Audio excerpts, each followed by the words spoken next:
What are you going to ask me first? Who are you and what's your story? Wow.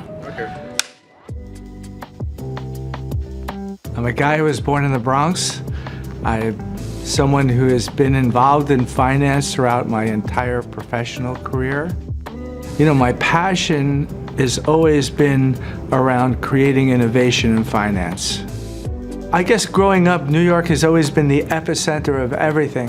And then growing up in finance, it's just been mind-boggling. I mean, because this is where everything really happens. So I was based down in Lower Manhattan, and I was in the World Trade Center when the first plane hit. I survived that whole day, of course.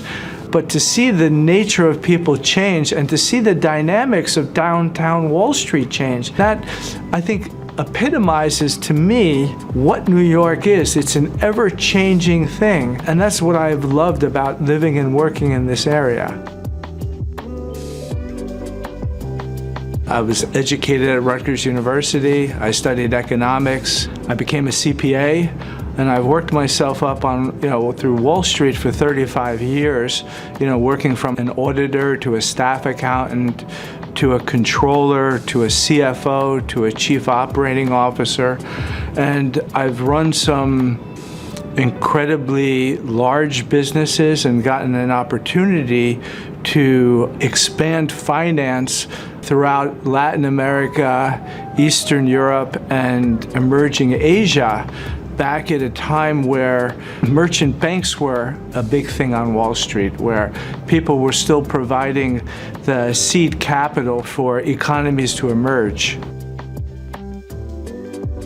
What drove me was innovations in finance. So, I loved organizing and structure and creating operations.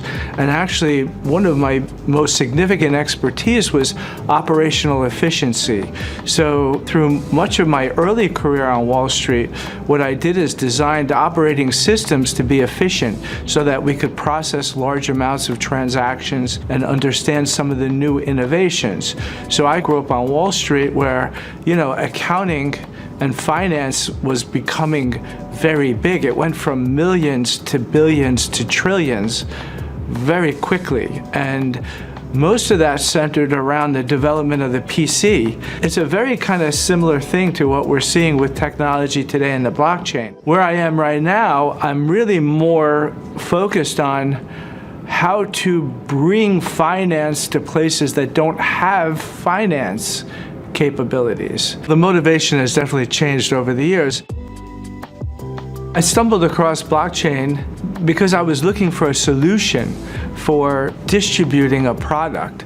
And, I was working with people who were very engaged in using blockchain for the supply channels of shipping.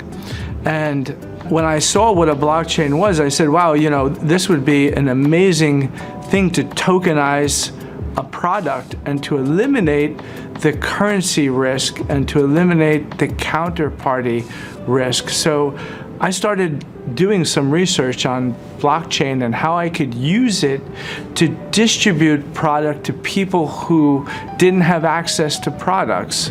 So, for me, I was in the bond market, and I wanted a solution for a sovereign country to be able to distribute bonds to their diaspora, so anybody outside of that country.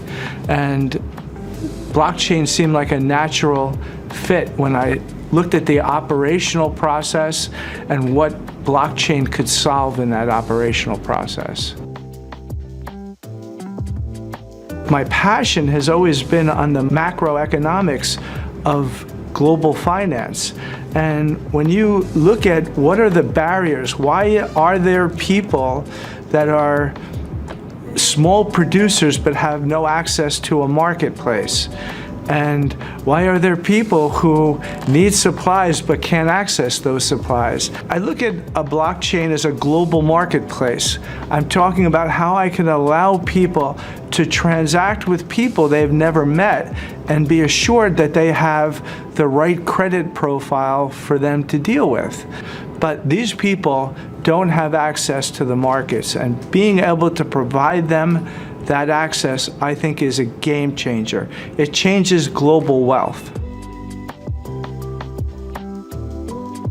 I came out of retirement because of some of the things that Charles Hoskinson was saying about taking the long road and developing infrastructure that was sustainable for a long period of time. And, that's not what is always done today. We were looking to have something that was sustainable, peer-reviewed, formal methods, supported by research and technology. It was mind-blowing to me as someone who has always operated for profit and has always operated for the best margin possible. That has never been our goal. If that were our goal, it would be nothing near what it is today or have the potential. Tell us about the evolution of Cardano. So the concept is to create an economic ecosystem, and the Cardano community is what ends up owning that ecosystem. But there are a lot of things that go into building the capabilities of that ecosystem that are, some of them are technical, some of them are non-technical.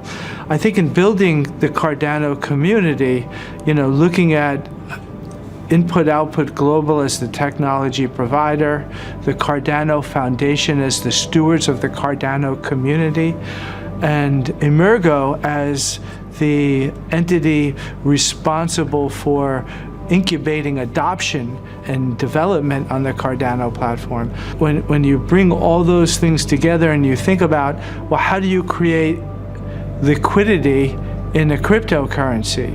You have to get it listed on exchanges.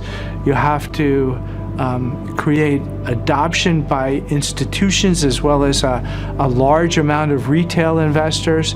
You have to create a global community so that you're not concentrated to one jurisdiction or another. I think that one of the great things about bringing so many diverse players, and I mean both community and both from the vendors that service the Cardano community, is that you're not getting one view.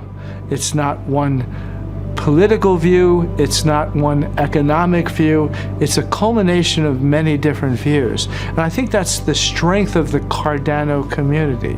We never talked about IOG as a company. We talked about what we could achieve together using technology. It was all about being able to provide financial services to those people that did not have access to financial services. It wasn't about replacing a database with a blockchain.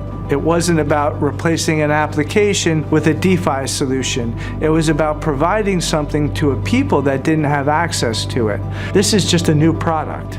But from that new product comes new ideas which we can transport to places that don't have access to financial services. And I think that's where the real empowerment is.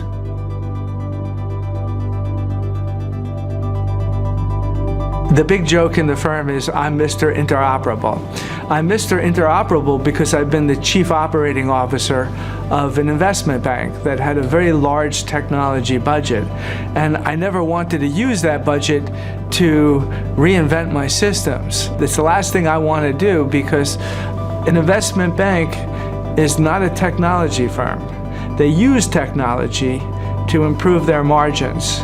And if you're not using technology to improve your margin, you're wasting your money. So if you're going to get financial service industries to use the blockchain, you have to make it interoperable, meaning they don't have to reinvent their entire infrastructure. So I think that is critical, because there are hundreds of billions of dollars, if not trillions of dollars of infrastructure that exists, and that isn't going to change overnight. But the data is good data, and the blockchain can simply process what data it's fed.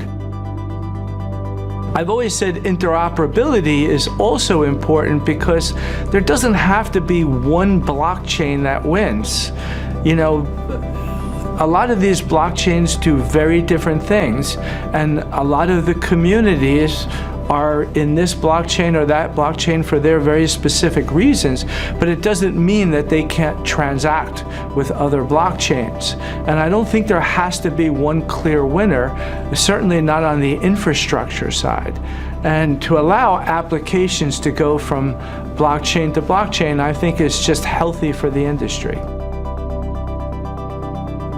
When I think about Cardano and Cardano's growth, I think about adoption. Right now, through 2021, we've laid a really great foundation for Cardano. Cardano as a blockchain is efficient, it's cheap, it's robust. There are things that we've added to it like Voltaire, the voting system, Catalyst, a system that will allow for applications to grow on Cardano and for the Cardano ecosystem to do more and more, and for the Cardano community to have that direct say in where it goes. I think a lot of the technical work that is doing to make it interoperable and easy to move applications from one platform to another make Cardano, again, more robust. I think the work that we're doing in Hydra to make it faster and cheaper, make it more robust.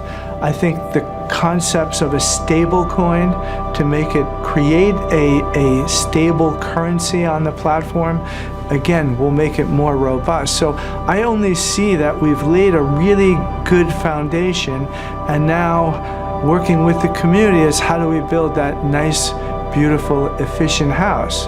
But the house is not great if it consumes too much electricity or uses too much petrol. And so I think that building that with the conscious of it being incredibly efficient, power efficient, efficient from an economics perspective, I think are the important things that we need to continue to evolve over the next 5 years.